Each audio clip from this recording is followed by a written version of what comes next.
Qizlar, hammani savollarini o'qib chiqdim va hozir bittalab tushuntirib beraman.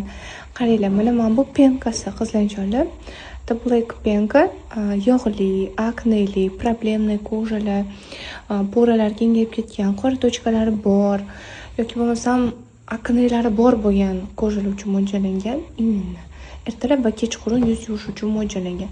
Mendagi situatsiyada men 2 marta bunaqa ishlatdim. Bir kun bu, bir kun bu. Chunki buni sostavida salitsilовый kislotasi bor, polniy akneni quritib davolab beradi. Bu polniy hamma narsaga ishlab beradi. Sharoitingizga qarab yoki bundan ishlatsangiz bo'ladi. Agar yuzingiz turganingizda achishadigan bo'lsa, unda именно ham baryeringizni восстановить qilib beradigan variantidan ishlatsangiz bo'ladi. Mana bu qo'limdagisi. Qizarishlarni ham ketkazadi. Teringizni ham namlantiradi, chunki sostavida gyaluronkasi bor, salitsilовый kislotasi bor, mana bu yuzdagi mayda akne, komedorlarni ham ketkazib beradi. O'shaning